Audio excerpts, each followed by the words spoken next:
start recording so that way, Sailor, you can have this.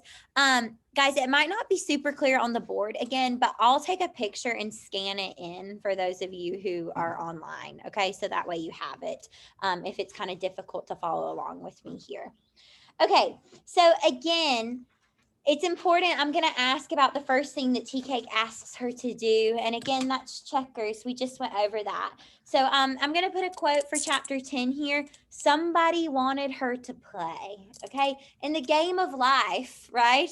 Somebody wanted her to play. And I want y'all to keep in mind, it'll be a zinger whenever we get to Catcher in the Rye. We will have another opportunity to talk about checkers and the symbolism there. And if y'all can remember intertextuality with this book, I will be so happy. Okay, so kind of catalog that back in your mind, knowing, right, that we're going to come back to this game of checkers. Okay, so again, for our notes for chapter 10, we have here somebody wanted her to play. How beautiful is that, guys? Oh, somebody finally asked her to play, right? It goes back to childhood on the monkey bars, right? Just somebody, everybody wants somebody to ask them to hang out, ask them to play, right? So this idea of the metaphor for checkers equal game of life. Tea Cake, exactly what David said, treats Janie as an equal. Right?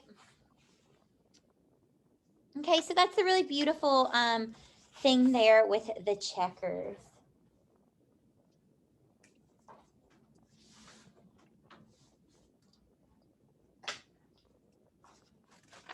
Can y'all see this as best as I can show it? Is that okay? How old is Janet? I just write what you said. What did y'all say? Sorry. I just write down like everything. Okay, cool. Taylor, can you see it okay? Lucy, y'all are okay? Yes, ma'am. Okay, sweet. Yeah. All right. So this is pretty cute here too. Okay, in chapter 11, they go back to, she invites someone finally to the porch, right, to her house. She hasn't brought any of these men back to her home, and they end up going fishing all night, right? Such a fun thing. I just feel like Tea Cake is a fun guy to be around, right? He's always getting into something, always doing something. And so he asks her to go fishing. And so they go fishing, and then I think he's gone for like another day or something. And then he comes back with the fish, and they're going to fry him and eat him, right? And that's when she falls asleep, like on the couch. And she wakes up to him playing with her hair, right? And hopefully we know that too, just in general. Maybe you feel this way, especially girls, but maybe boys too. I don't know. It's a really endearing thing for your mother, your parent, right? To brush your hair or to play with your hair, or even just your friends, you know, when they are like braiding your hair, whatever it is. I feel like our hair is such an integral part of who we are, right? And especially with Janie, we talked about her hair equaling power, right? And it's usually tied up, and we know it's something that she's kept to herself, folded within her double consciousness.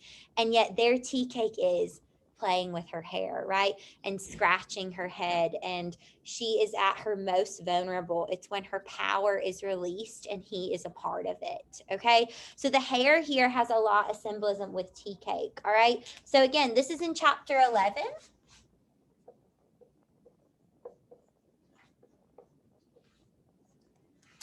Okay. So again, we have the symbolism of Janie's hair. What does it symbolize? Power, as Hurston calls it, her glory, right? Something really amazing there.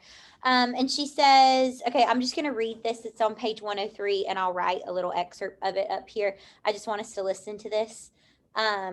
So she had fallen asleep. So she said, then Tea Cake went to the piano without so much as asking and began playing blues and singing and throwing grins over his shoulder. That's amazing the way she describes that, right? I feel like you can just picture him, right? She describes him with his big purple lips, right? His height, his blackness. It's something that she finds beautiful, right? All of the dark color imagery here, the way she describes him.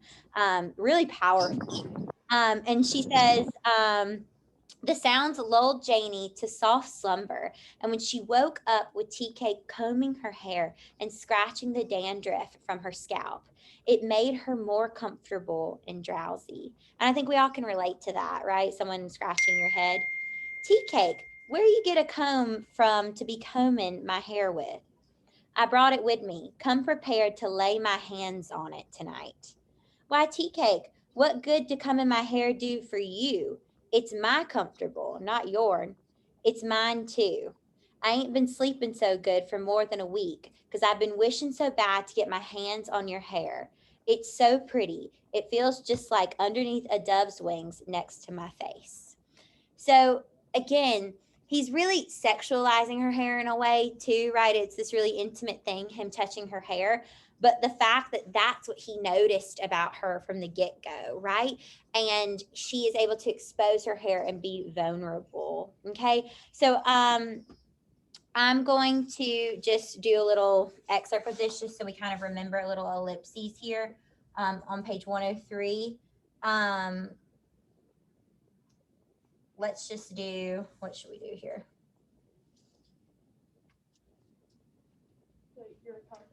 Let's do, we don't even need to do the dialogue. I guess I don't even need an ellipses. Let's just do Tea Cake combing her hair.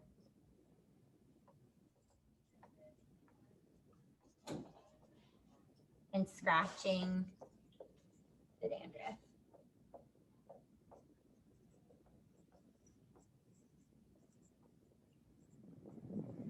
Ellipses. Okay. So again, that's on page 103. So I have here Tea Cake combing her hair and scratching the dandruff. Again, this idea that Janie allows her power, her glory to be shared. So hopefully, again, I really love that David brought up that point. There's a lot of equality going on between them, right? She's sharing her power. He's sharing his disposition with her, which I think is just a different way of living that she didn't even know existed. And there is a generational gap between them, which I think allows for that too. And we're going to talk about that, which is pretty amazing here. She brings up nanny again. Did y'all pick up on that? Okay, we're going to good. We're going to talk about that quote. Okay, so who is it that Phoebe. let's see. Yeah, Phoebe. Phoebe is the one who good, Abby. So Phoebe is the one, mind. yes, mind reader. Is the one who goes and talks to, she speaks on behalf of the town, right? Remember, that's kind of in chapter, I'm skipping around a little. I want to go back to something in chapter 11. It's 12. Yeah, in chapter 12 is when Phoebe comes into play. Let's backtrack because I do have a quote that's so important here where we have That chapter is like all porch talk. Because the whole time we've been seeing like the main characters like voices through the narrator. But that whole time like we only get dialogue from Janie, like never like her thoughts. Like yeah, exactly. That's a super good point. And we're going to talk about that in chapter 12. Okay. I need y'all to just like, oh, Hurston is just speaking as a woman. I feel like she is really kind of, she's expressing things that I think women feel in relationships or that women want. And she's expressing it so beautifully here. And again, I think not just women, but men too. But I think it's interesting how Tea Cake goes away, right? He doesn't come the next night. And then he comes back in the day, really early in the morning. And y'all remember what he says here. He says, thought I'd get here soon enough to tell you my daytime thoughts. I see you needs to know my daytime feelings. and I can sense it to you at night. So he says, right, you don't seem to be believing me because I'm showing up here at night, right? You seem to think that I'm just here for the wrong reasons. I'm just here for lustful intentions. So let me arrive at your door in the daytime. And I think that's such an incredible line, right? I want to tell you my daytime thoughts. So I do want to, again, little life lesson. I always try to give these to you guys. You should always ask a partner, right? A boy or a girl, whoever it is that you are spending your time with, tell them to come back and give them your daytime thoughts, okay? Because they need to feel the same way about you in the daytime as they do. Hopefully y'all aren't. I'm not. Hopefully y'all aren't. Okay, y'all know what I'm saying, okay? You know what I mean. So we're gonna end it there. Life lesson, right? That's all you got to text them, right? Just say, "Tell me your daytime thoughts," and if they know it's Hurston, then marry them. Okay, you can. Okay, that's what you do. All right. But I just think it's such great advice there that she's giving us. Okay, this is amazing the way she describes tea cake. I'm gonna write this on the board too. She couldn't make him look just like any other man to her. He looked like the love thoughts of women. Oh my gosh, that line when I was listening to it, I was like, like listen to the way to be described this way, men. I mean, to be described this way by a woman or by another man, whatever it is, right? Listen to this. She couldn't make him look like any other man to her. He looked like the love thoughts of women. He could be a bee to a blossom, a pear tree blossom in the spring. He seemed to be crushing scent out of the world with his footsteps, crushing aromatic herbs with every step he took. Spices hung about him. He was a glance from God. Woo! I mean, that is a man, right? She's describing a tall glass of water here, okay? But isn't that beautiful? That is true, y'all. True poetry in prose. You will hear me say that again and again with Hurston, but that is poetry, right? And to be described that way, I mean, for someone to be, I can't imagine. I mean, it's beautiful the way she describes tea cake here. So again, a glance from God, right? Let's just end it there for that one. I think that's pretty good. So ellipses, a glance from God. Miss Scarborough, I'm gonna go. Oh gosh, Sailor, it's getting good. I know. Okay, I'm recording. Oh, y'all, Sailor, look what your mom gave me. What is it? What'd she give you? Yeah. Oh, my COVID test. Oh, good. Okay, I can't see it. It's kind of like. I'm going to get a COVID test again. Yeah. Oh, this is still chapter 11. This is on page 106. All right, bye, Sailor. I'll post everything for you. Okay. Good. Yes. I feel like that might just be the most beautiful lines of the book. But I say that every chapter, don't I? Every Say chapter. that. This is the most beautiful line. Okay, I'm moving over here now.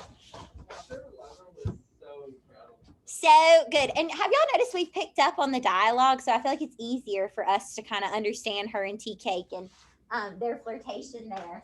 So it becomes more fun for us, I think, to be a part of that. The vernacular of Black culture, right? I think it's really incredible what Hurston. I think it's all incredible. Okay, I just like it. All right, let's see here. Okay, this is also, y'all, for chapter 11. I guess I'll stay with my little color here.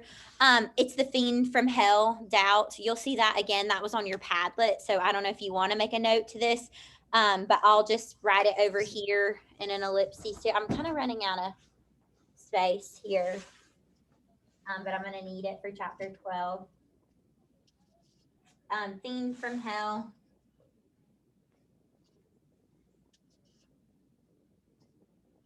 F-I-E-N-D. There we go. Fiend from Hell. I'm going to do an ellipses here. Doubt. So this is still 11. Yep, this is still 11. It's on page 108. So again, that's what we kind of broke down with our Padlet. And that doubt creeping in. Whew, okay. And again, here's some rhetoric that we have between Janie and Tea Cake. this is when he shows up with the car, right? And he's like, get in the car. And she's like, I don't know if you really want me to come. And girls, y'all know we do that all the time, right? It's like, oh, you really want to go? You really want to hang out? Like, I don't care. What do you want to do? Right? It's like the same. This is what Janie's doing here. It's not attractive. He's like, get in the car. I want to be with you, right? Just get in the car. Okay. But listen to what he says to her. He goes, oh, this is, I mean, okay. He goes, not, so she goes, so he's like, I wouldn't ask you to come if I didn't want you to go, right? And she goes, don't get mad, Tea Cake. I just didn't want you doing nothing out of politeness. If there's somebody else you'd rather take, it's all right with me. Okay, do we understand how girls do these things? And men too. I've experienced it. Okay, and she goes, don't get mad. And he says, nah, it ain't all right with you. If you was, you wouldn't be saying that. Have the nerve to say what you mean. Woo, he's throwing some life lessons, right? He's like, if it was all right with you, you wouldn't be insecure telling me you didn't want to get in the car. Don't bring up any other girls' names. Don't be talking about that. Like, get in the car, right? Get in the car. Okay, that y'all know what maybe I'm talking about. Okay, no? No. Wait, Okay, all right. Okay, yeah, it's okay. Then she says, well, all right, Tea Cake. I wants to go with you real bad, but, oh, Tea Cake, just don't go make no fall pretense with me. And you know, she always goes, oh, you crazy thing. That's what she always calls him, right? And he goes, Janie, I hope God may kill me if I'm lying. Nobody else on earth can hold a candle to you, baby. You got the keys to the kingdom. To be told that, ladies and gents, I'm sorry. It's open to everyone. To be told that you have the keys to someone's kingdom. Woo! Okay, so let's do this one. See, I put smileys and stars and everything. You got the keys to the kingdom. And that's the very last line of chapter 11 on page 109. All right, now we're ready for chapter 12. What page was that? 109? 109. Here we go. Moving. Oops. The kingdom of God. Yes. The kingdom of God. It's her eyes. It's her eyes that are watching God. He is God. Guys, just wait. It just, the title. I mean, y'all think things are mind blowing now. Wait until we get to the breakdown of the title. Because nothing's like besides Jody. Something tragic has to happen. Oopsies. I broke it. No, actually, it was Jody. No, something really sad and Jody is dramatic God? happened. I don't know. It's telling me. Everyone, be quiet. Okay, here we go. Is she an unreliable narrator? No, this is the most reliable. This really is like the most reliable narrator you could ever want to have. Okay, do not question her. Okay, all right, here we go. All right, so chapter 12, Abby is exactly right when she mentioned porch talk. Okay, literally the town is being personified here. All right, she continues to personify the porch constantly. So let's just have here for chapter 12. Personification of the town through porch talk.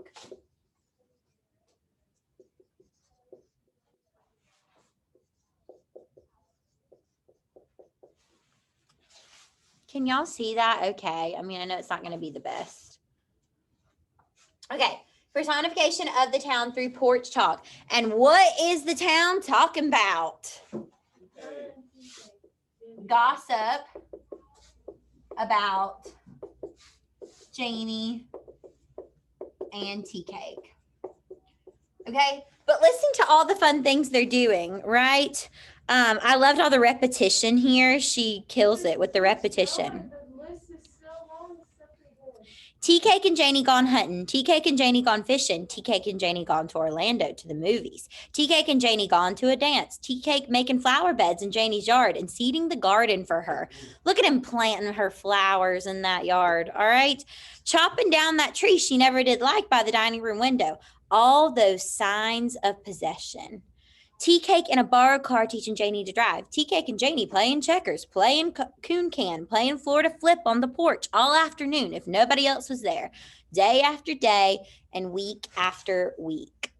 Okay, so again here, we have this repetition of all the things they do. I think this is really beautiful, the way she describes it. All those signs of possession. Okay, so again, I'm going to do that quote here.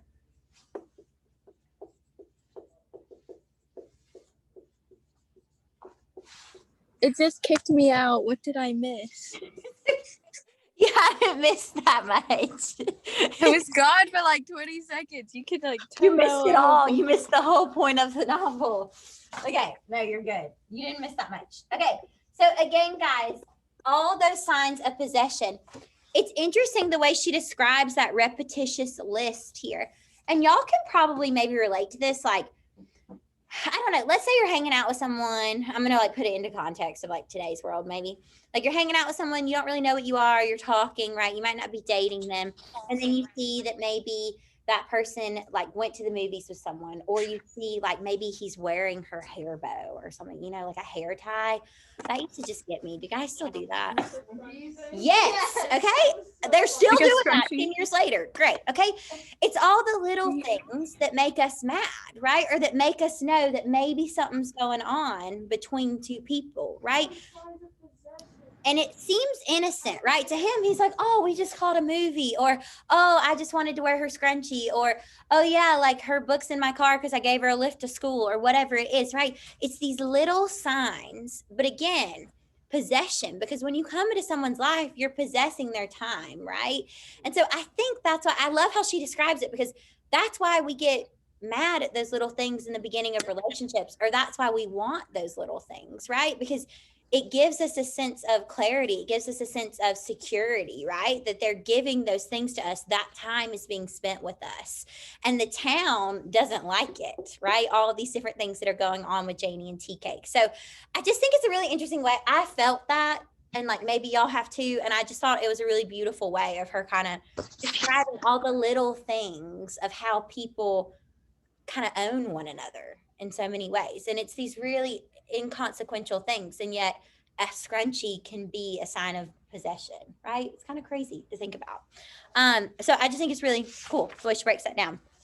All right, we have a lot of color symbolism. What is Janie's new color? Blue. Okay, so she was wearing black for Jody, right? But listen to what she says about this on page 113.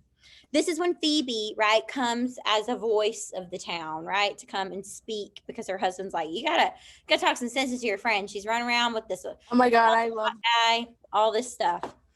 So she goes, she tells Janie on the top of page 113, folks seen you out in colors and they thinks you ain't paying the right amount of respect to your dead husband.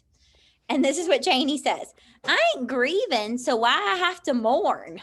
Whoa. Tea Cake love me in blue, so I wears it. Jody ain't never in his life picked out no color for me. The world picked out black and white for mourning. Joe didn't. So I wasn't wearing it for him. I was wearing it for the rest of y'all. Okay? So again, we have this color symbolism from black to blue.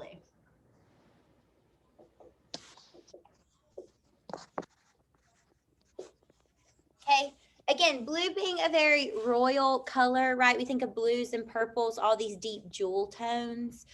He being her king, she being the queen, right? We have all these different going back to checkers, all of those things too, with this color symbolism. You could write an entire like thesis on literally just this color blue and what it symbolizes to Janie. Okay. Also, when we think of blue, we think of a horizon. We think of the sky. Oh.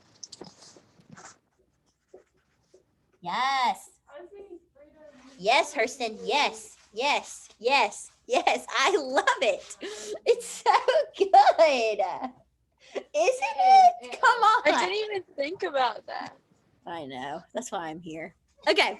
All right. So let's talk a little bit about we get some more of the Black vernacular here. And again, the defamiliarization. Hopefully now the language is becoming familiarized. It happens a lot here on page 114. Be a complete flummock, the word flummock, and then kerflummock is used. So I just want to write down those examples so that we remember that this is, we're still in the thick of this Black vernacular here, Black diction and vernacular. So I'm going to write them here. So if I ask you, give me an example of Black diction, what would you say? Oh my gosh, guys, started. Flummock, and then we have kerflummock. Wait, where's kerflummock? It's at the bottom. It's the last line of. Oh, yeah. Okay, so again, Black diction / vernacular. Do I know how to spell that? I think I do because I looked it up and I wrote it here. Okay, Black diction / vernacular. This is on page 114. Okay. Oh gosh. What? All right, nothing. I just like. What does that say? I have more to say. Flummock? Yeah, flummock. FLOMMUCK. Yes, What is blue? it could. We do. We don't know that TK could die. Y'all really think TK is gonna die? Yes, obviously. The very Yes. She said it at the end. What? No, Do we pick up on any details? I don't know. I thought you said we did. We picked up on the- And like something really sad. You're like, this is going too good, right? Jody's dead. We're all happy. It can't end this way. Dead, we're all happy. Wait, how old is she at the very beginning of the book? She's 7, maybe like, wait, is she, when did she have her first kiss? She's 17 when she marries Logan. No, I mean like when she comes back. Oh, she's in her 40s. I don't think we have the exact age. We can try to timeline it at the end. We can do like a Because little. like she's in her 40s now, so it's like Yeah, she kinda just seems- turned 40. Mm-hmm. Okay. Yes. Okay. So here we go. Literally, this is what she says to Phoebe. She says, because she basically tells Phoebe, listen, this is all good.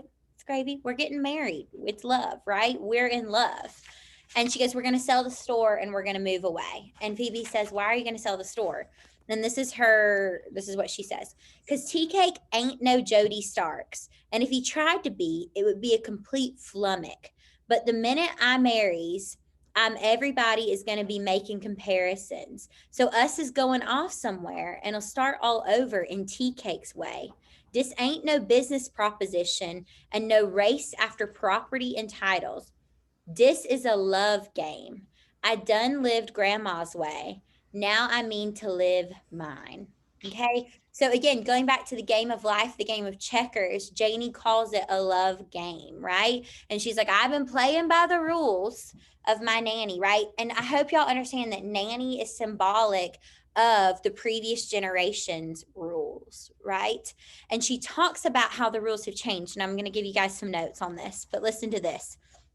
She was born in slavery time when folks, that is Black folks, didn't sit down anytime they felt like it. So sitting on porches like a white madam looked like a mighty fine thing to her. That's what she wanted for me. Don't care what it cost. Get up on the high chair and sit there. She didn't have time to think what to do after you got up on the stool and do nothing. The object was to get there. So I got up on the high stool like she told me. But Phoebe, I done nearly languished the depth up there. I felt like the world was crying extra and I ain't read the common news yet. Okay? Woo! What is she saying here? She feels almost too high up. Like she's not getting any word from the town, especially when Jody used to like not include her on it, like kept her in the store.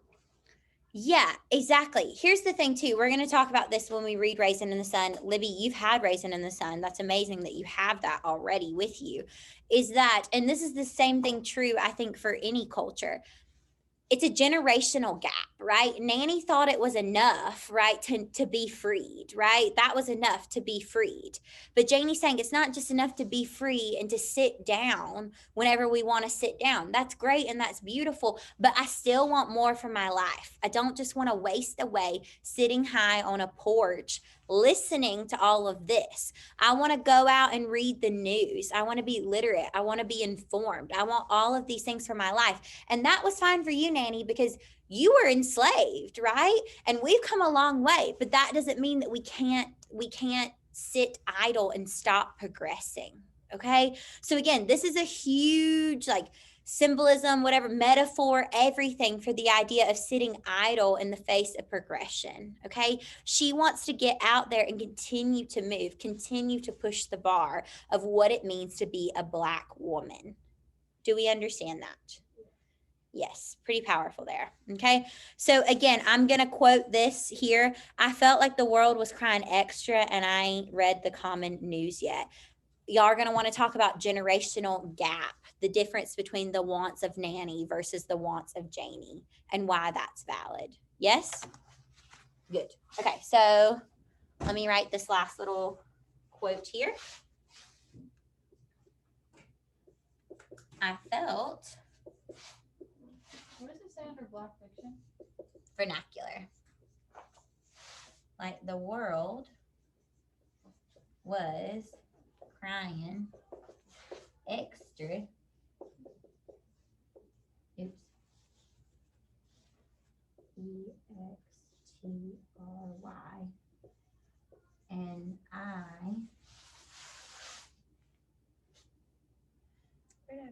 I ain't read the common news yet.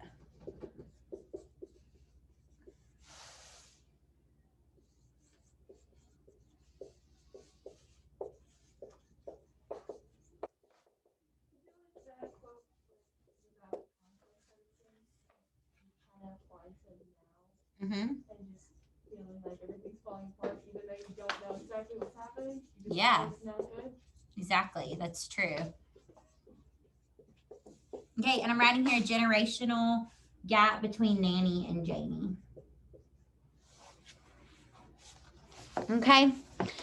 And then we got a little foreshadowing here at the very end, the last line that y'all read last night for homework. It says, right, she's going to get married in blue satin, high heel slippers, necklace, earrings, everything he wants to see me in. Some of these mornings, and it won't be long, you gonna wake up calling me and I'll be gone. Okay.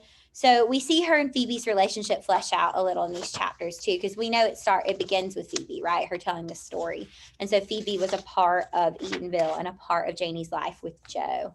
Okay. Oh Lord, guys. Well, it's just, let me be sure nothing do I need to prepare y'all for anything? No. Okay. We're safe in the next few chapters. We're continuing to flesh out Tea-Cake and Janie's relationship here and where they're going to go. So we're going to have a change of setting here, right? It's wrestling within Janie to move from Eatonville. So we've got that going on for us. Okay. All right, guys. So remember tonight, your homework is to read 13 through 15, do your significant quotes. We'll do a few significant things here tomorrow, review for your quiz. You will have a quiz on Friday. All right, virtual guys, Zoomers, are y'all good on this? Yes, ma'am. All right. We all have a great afternoon, and I look forward to seeing you tomorrow. Bye. Bye.